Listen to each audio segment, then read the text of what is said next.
బీహార్లోని ముజఫర్పూర్ ఎన్నికల ప్రచార సభలో ప్రధాని మోదీ మాట్లాడుతున్నారు. ప్రత్యక్ష ప్రసారం ద్వారా చూద్దాం.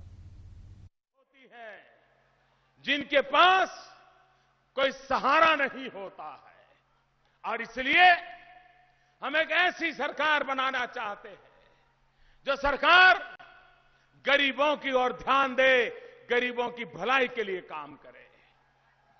भाइयों बहनों, हमारे देश में जब श्रीमती इंदिरा गांधी जी थी, उन्होंने बैंकों का राष्ट्रीयकरण किया था और ये कहा था कि ये सारी बैंकें धन्ना सेठों के कब्जे में है, बैंकों का पैसा धन्ना सेठों के कहीं काम आता है, बैंक गरीब के लिए काम नहीं आती है. इसका राष्ट्रीयकरण कर दिया जाए और बैंक गरीबों के लिए खोल दी जाए, ऐसा वादा किया था. इंदिरा जी को गए भी तो सालों बीत गए, दशक बीत गए, लेकिन बैंक के दरवाजे तक कोई गरीब नहीं जा सकता था. कोई बैंक वाला गरीब की तरफ देखने को तैयार नहीं था. हम आए, हमने निर्णय किया ये बैंक गरीब के काम आनी चाहिए, बैंक गरीब के लिए होनी चाहिए. और भाइयों बहनों, हमने जन धन अकाउंट खोलने का अभियान चलाया. बैंक के लोगों ने भी हमारे साथ कंधे से कंधा मिलाकर काम किया और 17-18 करोड़ लोग जिनको कभी बैंक के दरवाजे पर जाने का सौभाग्य नहीं मिला था, आज उनके सबके बैंक के खाते खुल गए, उनको रुपए का कार्ड मिल गया. और मेरे देश के गरीबों की अमीरी देखिए. अमीरों की गरीबी तो बहुत देखी है भाइयों, लेकिन मैंने तो गरीबों की अमीरी को देखा है. सरकार ने तो कहा था कि जीरो बैलेंस से बैंक अकाउंट खोलेंगे, एक भी पैसा नहीं होगा तो भी बैंक अकाउंट खोलेंगे. लेकिन मेरे देश के गरीबों ने 25,000 करोड़ रुपया से ज्यादा रकम बैंकों में जमा करवाई और खाते खुलवाए. ये मेरे गरीबों की अमीरी है. और इसलिए भाइयों बहनों, और आज अभी जब हमने प्रधानमंत्री मुद्रा योजना लाए, जब प्रधानमंत्री मुद्रा योजना लाए, आपको हैरानी होगी भाइयों, हमारे देश में सबसे ज्यादा रोजगार देने का कोई काम करता है तो मध्यम वर्ग और निम्न मध्यम वर्ग के जो छोटे छोटे लोग होते हैं, अपना छोटा मोटा कारोबार चलाते हैं, वो रोजगार देता है. अखबार बेचने वाला भी 5-7 नौजवानों को रोजगार देता है. दूध बेचने वाला भी 2-3 दूध बेचने वालों को रोजगार देता है. चाय बेचने वाला भी 4-6 जवानों को रोजगार देता है. गरीब आदमी सब्जी बेचने वाला होगा, वो भी एक आध आदमी को रोजगार देता है. लेकिन उनको बेचारों को पैसा चाहिए तो साहूकार के पास जाना पड़ता है और साहूकार चमड़ी उधेड़ दे, ऐसा ब्याज लेता है, चमड़ी उधेड़ दे. और वो बेचारा व्यापार में अपना आधी कमाई तो ब्याज में ही देता रहता है और कभी कर्ज से बाहर नहीं आता है. हमने प्रधानमंत्री मुद्रा योजना लाई और हमने निर्णय किया कि गरीब को, जो छोटे छोटे काम करने वाला नाई होगा, धोबी होगा, अखबार बेचता होगा, छोटा ठेला लेकर के बिस्किट बेचता होगा, छोटे छोटे काम करने वाला क्यों न होगा, अब उसको साहूकार के पास नहीं जाना पड़ेगा. हम उसको बैंक से पैसा देंगे, वो ब्याज के चक्कर से निकलेगा और वो अपना व्यवसाय विकास करना चाहता है तो उसको पैसों की कमी नहीं आनी चाहिए. अभी तो योजना लागू की है, अभी तो शुरू हुई है, मुश्किल से 4 महीने हुए. अब तक भाइयों बहनों, ऐसे छोटे छोटे लोगों को 60 लाख लोगों को, ये छोटा आंकड़ा नहीं है, 60 लाख लोगों को करीब करीब 37,000 करोड़ रुपए का लोन दे दिया गया है. 37,000 करोड़ रुपया. और भाइयों बहनों, इसमें ज्यादातर लोग लेने 10,000 चाहिए, किसी को 15,000 चाहिए. ये धन्ना सेठों वाला खेल नहीं है. और आज वो अपना कारोबार चला रहा है।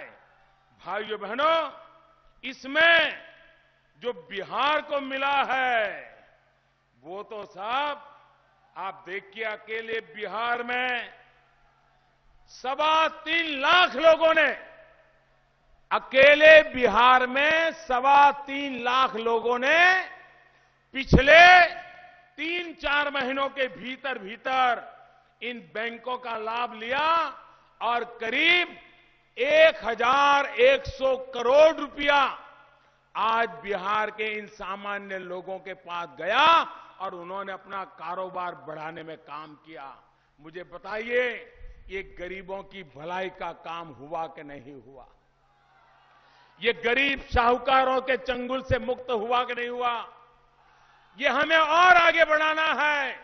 मेरा गरीब से गरीब बिहारी भी स्वाभिमान के साथ खड़ा हो, इसके लिए बैंक आज गरीबों की सेवा में हमने खोल दिए। इस प्रकार से गरीबों की सेवा होती है।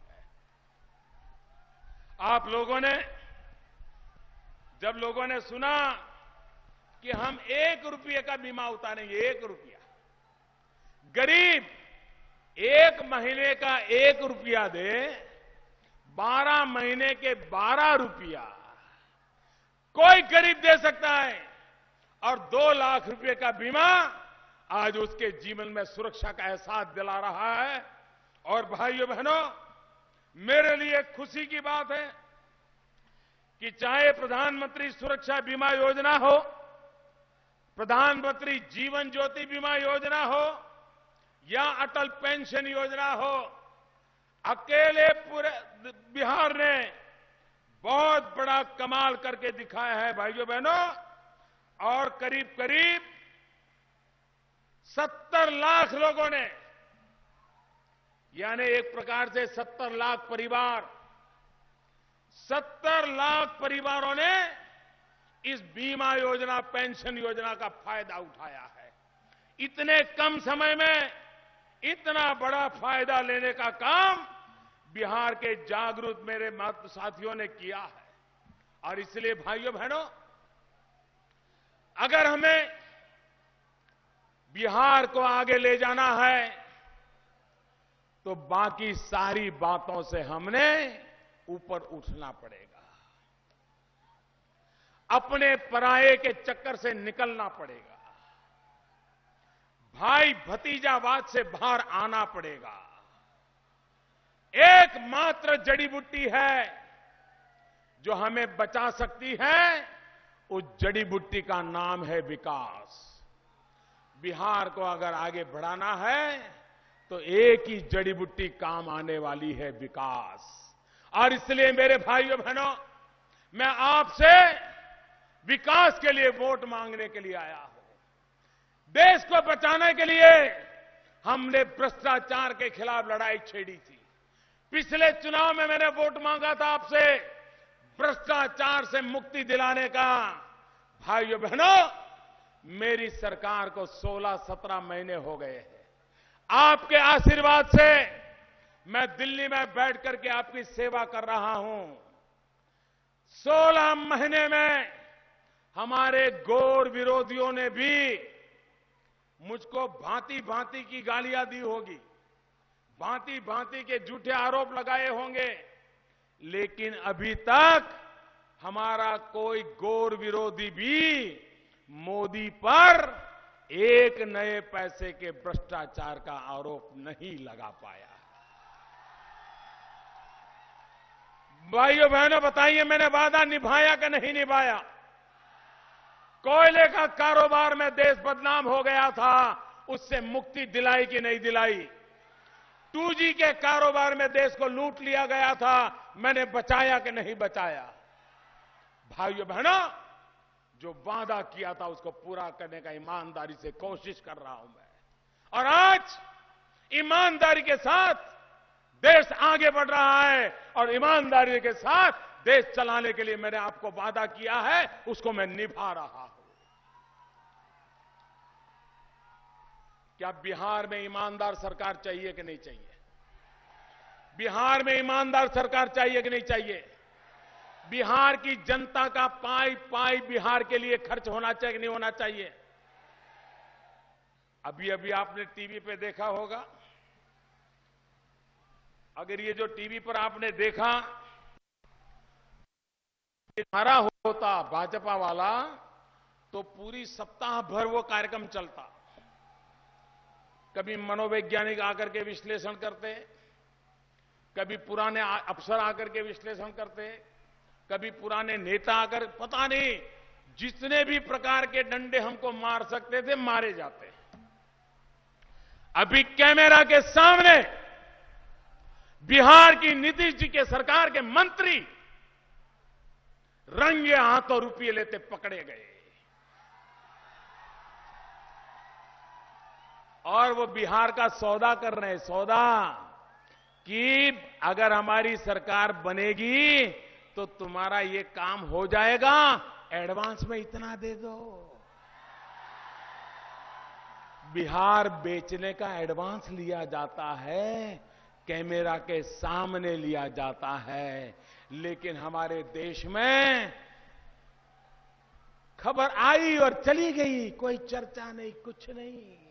लेकिन नीतीश बाबू, दिल्ली वाले भले भूल जाए, बिहार की जनता नहीं भूलने वाली, आप याद रखो। बिहार की जनता भूलने वाली नहीं है। और नीतीश बाबू, आपने वादा किया था कि भ्रष्टाचार में जो पकड़ा जाएगा उसकी मिल्कत, उसका मकान, बंगला कब्जा कर लिया जाएगा और उसमें स्कूल खोला जाएगा। ये नीतीश बाबू ने कहा था ना, स्कूल खोलने के लिए कहा था। उनके एक मंत्री रंगे हाथों पकड़े गए हैं, लाखों रुपया लेते पकड़े गए। क्या उनके मकान को जब्त किया गया? क्या उसमें स्कूल खोला गया? क्या मुझे बताइए, ये गपोड़बाजी कर रहे हैं कि नहीं कर रहे भाइयों? ये मूर्ख बनाने का काम कर रहे हैं कि नहीं कर रहे? जरा मैं और एक बात पूछना चाहता हूं, ये लालू जी, उन पर भ्रष्टाचार का आरोप था कि नहीं था? न्याय अदालत ने उनके पर भ्रष्टाचार का आरोप मान्य रखा कि नहीं रखा? यह आरोप मैं नहीं लगा रहा हूं, अदालत ने उनको सजा की कि नहीं की? अभी जेल से वो पैरोल पर आए हैं कि नहीं आए हैं? क्या नीतीश बाबू, उनकी संपत्ति आपने जब्त की क्या? उनका बंगला जब्त किया क्या? उसमें स्कूल खोला क्या? क्यों नहीं खोला? क्योंकि आप पिछले दरवाजे से उनसे दोस्ती कर रहे थे, क्या कि चुनाव में आपको काम आ जाए। भ्रष्टाचार के खिलाफ ऐसे लड़ाइयां नहीं लड़ी जाती है। आपका जेडीयू का एमएलए उम्मीदवार 2 लाख लेता है, कहता है नहीं 5 लाख और दो, बाकी सौदा बाद में करूंगा। कैमरा के सामने भ्रष्टाचार की लूट चली है, लेकिन भाइयों बहनों, इनको न कोई जवाब देना है, न शर्मिंदगी महसूस होती है, और हमारे कुछ लोग उनको सवाल भी पूछने की हिम्मत नहीं करते हैं। और इसलिए भाइयों बहनों, मैं सार्वजनिक रूप से कहने आया हूं, देश को ईमानदारी भी चाहिए, देश को विकास भी चाहिए, तभी जाकर के देश प्रगति की ऊंचाइयों को पार करेगा। भाइयों बहनों, मुझे बताइए, बिहार की सबसे बड़ी समस्या यहां के लोगों का, नौजवानों का पलायन है कि नहीं है? नौजवानों को बूढ़े मां बाप छोड़ करके जाना पड़ रहा है कि नहीं जाना पड़ रहा? मुंबई दिल्ली की झुग्गी झोपड़ी में अपमानित जिंदगी जीनी पड़ती है कि नहीं पड़ती है? मैं एक दिन फरीदाबाद मेट्रो में गया था, तो मेट्रो में सफर कर रहा था, तो कई नौजवान आकर करके नमस्कार कर रहे थे। तो मैं स्वाभाविक पूछता था कि कहां से हो, क्या हो। मैं हैरान था, मुझे उस मेट्रो ट्रेन में जितने लोग मिले उसमें 80% नौजवान बिहार से वहां रोजी रोटी खोजने के लिए आए थे। ये मजबूरी किसने पैदा की? आप मुझे बताइए, बिहार के नौजवान को रोजगार मिलना चाहिए कि नहीं मिलना चाहिए? पलायन बंद होना चाहिए कि नहीं होना चाहिए? बूढ़े मां बाप को छोड़ करके जाने की नौबत बंद होनी चाहिए कि नहीं होनी चाहिए? भाइयों बहनों, और इसलिए मेरा 3 सूत्री कार्यक्रम है। मेरा 3 सूत्री कार्यक्रम है, बिहार के सभी परिवारों के लिए है। न उसमें कोई जातिवाद का रंग है, न ऊंच नीच का रंग है, न छुआछूत का रुख है, न अपने पराये का रंग है। एक ही बात, बिहार के नौजवानों का भाग्य, बिहार की आने वाली पीढ़ी का भाग्य। और इसलिए मेरा 3 सूत्री कार्यक्रम है। पहला है पढ़ाई, दूसरा है कमाई, और तीसरा है दवाई। बिहार के गरीब से गरीब बच्चे को अच्छे से अच्छी, सस्ते से सस्ती शिक्षा मिलनी चाहिए कि नहीं मिलनी चाहिए? अच्छे से अच्छी, सस्ते से सस्ती शिक्षा मिलनी चाहिए कि नहीं मिलनी चाहिए? ये पढ़ाई का अवसर गरीब के गरीब बच्चे को मिलना चाहिए कि नहीं मिलना चाहिए? और इसलिए मेरा 1 सूत्री कार्यक्रम है पढ़ाई, दूसरा है कमाई। बिहार के नौजवान को बिहार में कमाई करने का अवसर मिलना चाहिए कि नहीं मिलना चाहिए? लालू जी के राज में क्या चलता था? अपहरण करना यही उद्योग था, फिरौती ये उद्योग था। अरे किसी के घर में नई गाड़ी आए तो उनके 4 लोग आ जाते थे, हफ्ता लिए बिना गाड़ी बाहर नहीं जाने देते थे, और गाड़ी बाहर ले गए तो गाड़ी रोड पर से उठ जाती थी। भाइयों, वो दिन बिहार ने देखे। और इसलिए भाइयों बहनों, अगर कमाई चाहिए तो यहां उद्योग लगना चाहिए, यहां की खेती को बल मिलना चाहिए। अब मुझे बताइए, बिना बिजली को उद्योग लगेगा क्या? बिना बिजली को उद्योग लगेगा क्या? बिहार को बिजली चाहिए कि नहीं चाहिए? बिजली मिलनी चाहिए कि नहीं मिलनी चाहिए? आज भी हिंदुस्तान में बिहार एक राज्य ऐसा है जहां सबसे ज्यादा गांवों में बिजली नहीं है। 4000 गांव ऐसे हैं जहां बिजली का खंभा तक नहीं है। भाइयों, खंभा तक नहीं है। मैंने 15 अगस्त को पब्लिकली कहा है, 15 अगस्त को कहा है, लाल किले की प्राची से कहा है, आने वाले 1000 दिन में हिंदुस्तान में जो 18,000 गांव जहां बिजली नहीं है, हम बिजली पहुंचाएंगे। जिसमें 4000 गांव बिहार के हैं, वहां बिजली पहुंचाएंगे। भाइयों बहनों, हमने 24 घंटे बिजली पहुंचाने का वादा किया है। 2022 जब हिंदुस्तान की आजादी के 75 साल होंगे, हम 24 घंटे बिजली पहुंचाने का संकल्प लेकर के काम कर रहे हैं। और इस बिजली पहुंचाने के काम के लिए बिहार के एक एक जिले को 300-350 करोड़ रुपए की पहली किस्त हमने ऑलरेडी देने का फैसला कर लिया है। भाइयों, जो आपके मुजफ्फरपुर को मिलने वाला। बिजली आएगी तो उद्योग लगेगा कि नहीं लगेगा? ये नीतीश बाबू ने 2010 में जब आप पर से वोट लेने के लिए आए थे, तब उन्होंने कहा था वो बिजली देंगे, बिजली देने का वादा किया था। बिजली नहीं लाऊंगा तो वोट नहीं मांगूंगा कहा था। वो वोट मांगने के लिए आए कि नहीं आए? बिजली आई क्या?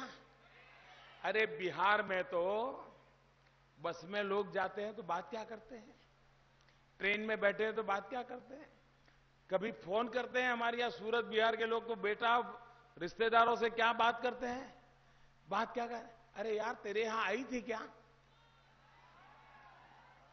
वो कहता नहीं यार इस हफ्ते तो नहीं आई। तो बोले तुम्हारे यहां आई थी क्या? हाँ यार पिछले मंगल को 1 घंटे के लिए आई थी। यानी बिजली कब आई थी इसकी चर्चा होती है, कहते हैं मंगल को 1 घंटे आई थी। ये तो इन्होंने हाल करके रखा है, बिजली ला नहीं पाते और वोट मांगने के लिए चले आए हैं। भाइयों बहनों, यहां पर उद्योग लगने के लिए हम भूटान गए, पानी से निकलने वाली बिजली का कारखाना लगाने का फैसला किया। नेपाल गए, पानी से निकलने वाली बिजली का कारखाना लगाने का फैसला किया और यह भी निर्णय किया वो बिजली बिहार को दी जाएगी, बिहार को दी जाएगी। भाइयों बहनों, बिजली आएगी तो उद्योग लगेगा। ये आपकी मुजफ्फरपुर की लीची, अगर बिजली होती और लीची को संभालने के लिए व्यवस्था होती, लीची के प्रोसेस के लिए व्यवस्था होती, तो यहां के किसान को कभी दुखी होने की नौबत नहीं आती। भाइयों, नौबत नहीं आती। लेकिन उनको करना नहीं है।